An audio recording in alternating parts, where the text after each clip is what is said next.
నమస్తే, welcome to talking point with మీ కవిత.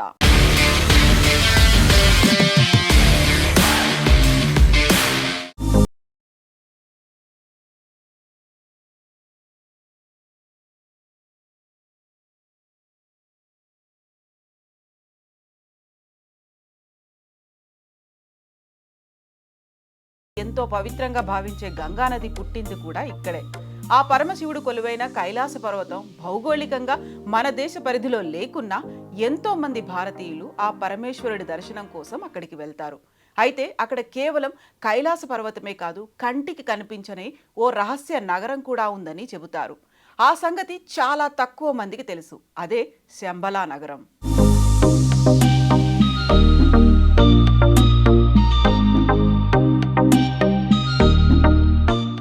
Director Nag Ashwin కల్కి సినిమాతో శంబలా ద్వారా సినీ ప్రేక్షకులను భవిష్యత్తులోకి తీసుకెళ్లారు. పురాణాలను, సైన్స్ అండ్ టెక్నాలజీని మిళితం చేసి నాగ్ అశ్విన్ సృష్టించిన మాయాజాలం ఈ చిత్రం. భవిష్యత్తు ఎలా ఉండబోతుందన్నదే ఆయన మస్తిష్కంలో మెదిలిన భావాల పరంపరే ఈ సెల్యులాయిడ్ వండర్. ఇందులో మోక్షనగరి కాశీ కనిపించింది. సప్త చిరంజీవుల్లో ఒకరైన అశ్వత్థామ కూడా కనిపిస్తారు. పరమ యోగులు ఒక్కసారైనా చూడాలని పరిపరి విధాలా పరితపించే శంబలా నగరం కనిపిస్తుంది. ఈ నేపథ్యంలో అసలు శంబలా ఏంటి, ఎక్కడుంది అనే ఆసక్తి జనంలో మొదలైంది. విష్ణు పురాణాలను చదివిన వారికి, దాని గురించి తెలిసిన వారికి ఈ ప్రాంతం గురించి ప్రత్యేక పరిచయం అవసరం లేదు. ఎందుకంటే శంబలా గురించి అందులో ప్రత్యేకంగా ప్రస్తావించారు. కలి ఆగడాల నుంచి కల్కి అవతారం చాలించే వరకు ప్రతి ఒక్క ఘటన ఈ శంబలా నగరం కేంద్రంగానే చోటు చేసుకుంటాయి. ఇంతకీ శంబలా అంటే ఏంటి? ఈ నగరం ఎక్కడుంది? దీన్ని ఎవరు నిర్మించారు? విష్ణు పురాణాలకు ఈ నగరానికి సంబంధం ఏంటి? ప్రపంచ నియంత హిట్లర్ ఈ నగరంపై ఎందుకు మనసు పడ్డాడు? ఆ నగరం ప్రత్యేకత ఏంటి? ఇప్పటికీ ఆ నగరం రహస్యంగానే ఎందుకుంది? దీన్ని చూసిన వ్యక్తులు ఏం చెప్పారు? ఆ నగరంలో ఏమున్నాయి లాంటి ప్రశ్నలు మేధావులతో పాటుగా సామాన్యుల్ని ఉక్కిరి బిక్కిరి చేస్తుంటాయి.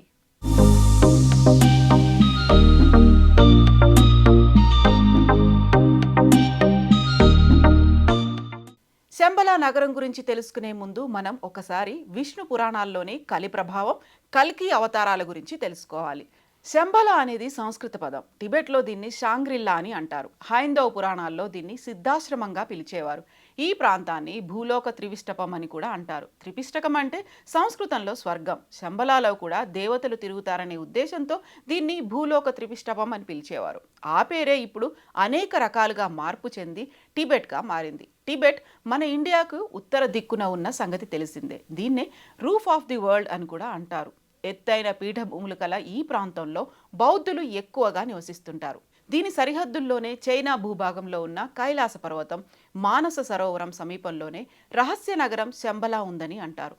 దీన్ని కేవలం కొంతమంది మానవులు మాత్రమే వీక్షించగలరు, ప్రవేశించగలరు. పురాణాల ప్రకారం శంబలా భూలోక స్వర్గం. లక్షల సంవత్సరాల క్రితమే ఈ నగరం ఆవిర్భవించిందంటారు. ఇక్కడ ప్రకృతి పరవశింపచేస్తుంది. వృక్షాలు, పరిమళాలు వెదజల్లుతాయి. శంబలా నగరవాసులు దీర్ఘాయుష్కులు, సదా యోగ ధ్యానంలో ఉంటారు. వారి తపోఫలంగానే భూలోకం మనుగడ సాగిస్తుందని పురాణాలు చెబుతున్నాయి. అధర్మం పెచ్చరిల్లి ధర్మానికి ఆపద ఏర్పడినప్పుడు శంబలాలోని యోగులు ఈ లోక పరిపాలనను తమ ఆధీనంలోకి తీసుకుంటారని విశ్వసిస్తారు. కలియుగం అంతరించే దశలో శ్రీ మహావిష్ణువు శంబలా నగరంలో జన్మిస్తాడని విష్ణు పురాణం చెబుతోంది. ఇక్కడ నివాసం ఉంటున్న విష్ణుశయనుడు అనే పండితుడు ఇంట కల్కి రూపంలో అవతరిస్తాడట. తెల్లటి గుర్రాన్ని ఎక్కి ఖడ్గాన్ని ధరించి తన పరాక్రమంతో దుష్టుల్ని సంహరించి లోకంలో తిరిగి ధర్మాన్ని ప్రతిష్ఠిస్తాడని, అప్పటి నుంచి సత్యయుగం పునః ప్రారంభమవుతుంది.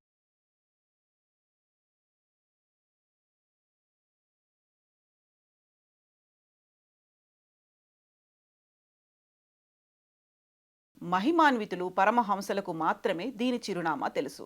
వేల జన్మల పుణ్యం చేసుకుంటే గాని శంబల దరిదాపుల్లోకి చేరుకోలేమని పురాణ వాంగ్మయం చెబుతోంది. ఆదియోగిని అదుపు ఆజ్ఞల్లో ఉంచగలిగే రహస్య నగరి ఇది. శ్రీ మహావిష్ణువు దశావతారం కల్కికి జన్మనిచ్చే పవిత్ర క్షేత్రం శంబల. హిమాలయ సానువుల్లో వేలాది మైళ్ల దూరంలో ఉన్న ఈ నగరం భూలోక స్వర్గంగా పేరొందింది. బాహ్య ప్రపంచానికి ఈ అలౌకిక క్షేత్రం ఎలా ఉంటుందో తెలీదు. ఈ కలియుగంలోనూ ఇక్కడ ధర్మం 4 పాదాల నడుస్తుందట. దేవతలు సైతం అడపాదడపా శంబలకు వచ్చి విహరిస్తుంటారని చెబుతుంటారు. బలవంతులు, సంపన్నులు దీన్ని చేరుకోలేరు. యోగ సాధనలో సుషుమ్న నాడిని వశపరుచుకున్న యోగులకు శంబలా నుంచి ఆహ్వానం అందుతుండట. యుగాలుగా అక్కడే ఉన్న మహా తపస్సులు దిశానిర్దేశం చేస్తూ వారిని రప్పించుకుంటారట.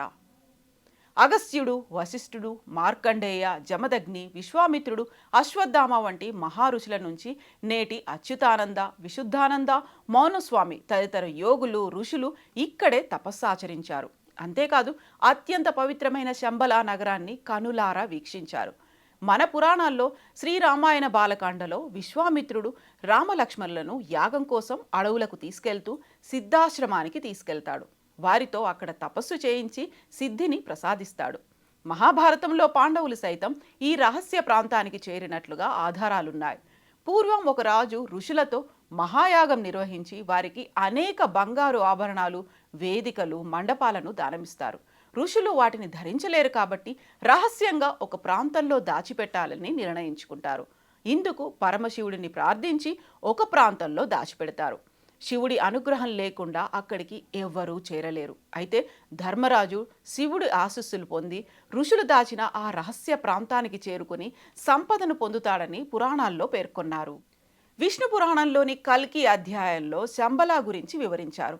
ద్వాపర యుగాంతంలో శ్రీకృష్ణుడి నిర్యాణం తర్వాత కలి ప్రవేశిస్తుంది. ఆ కాలంలో అధర్ముడు, అసత్య అనే దంపతులకు అంబుడు, మాయ అనే కుమార్తె జన్మిస్తారు. ఆ అన్నా చెల్లెళ్ళు పెద్దవాళ్లై ఒకరినొకరు పెళ్లి చేసుకుంటారు. ఫలితంగా క్రోధ, హింస అనే పుత్రుడు, పుత్రిక పుడతారు. వారు కూడా తమ తల్లిదండ్రుల్లాగే ఒకరినొకరు పెళ్లి చేసుకొని కలి అనే పుత్రుడికి జన్మిస్తారు. అతడే కలియుగానికి అధిపతి అవుతాడు. ఇతడి ఆధీనంలో ఉన్న ప్రస్తుత కలియుగంలో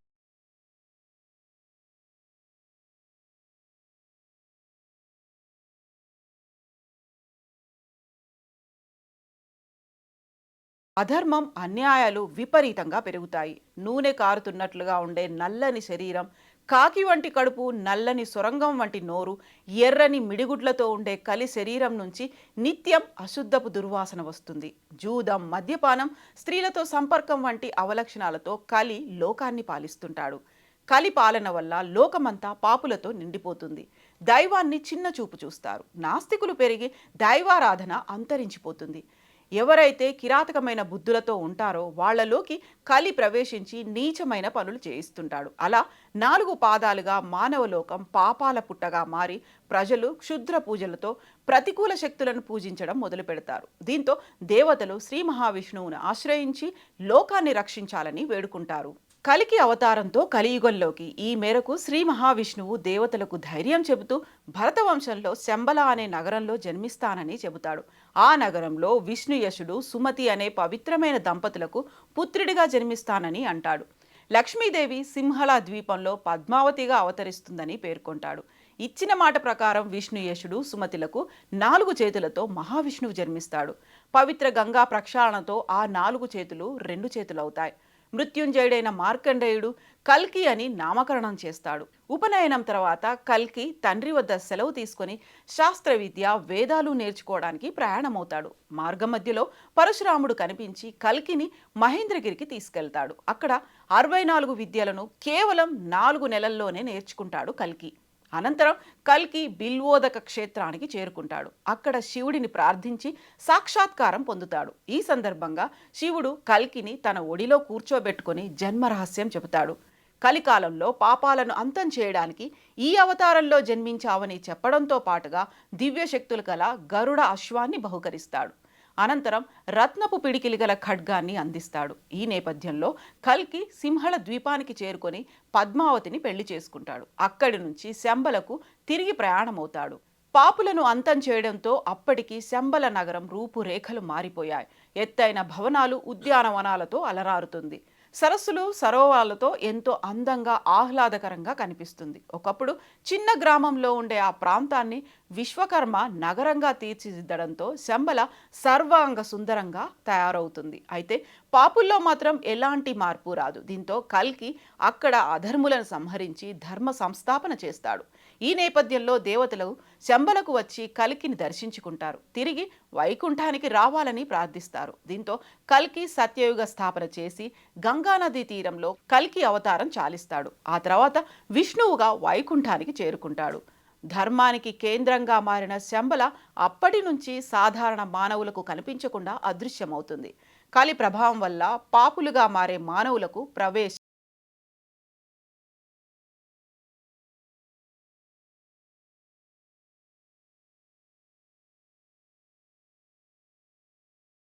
ఆ మానవుడు ఎంతో స్వచ్ఛమైన వాడై ఉండాలి. సత్యం, ధర్మం, అహింసను పాటించే పుణ్యాత్ములకు మాత్రమే శంబల నగరాన్ని చూసే భాగ్యం దక్కుతుందని పురాణాల్లో పేర్కొన్నారు. అందులో చెప్పినట్లే కొందరు సాధారణ వ్యక్తులు శంబల నగరాన్ని చూసి రావడం గమనార్హం. ఎప్పటికీ అదృశ్య రూపంలో ఉండే ఈ మాయా ప్రపంచంలోకి ప్రవేశించడం అంత సులభమైన పని కాదు.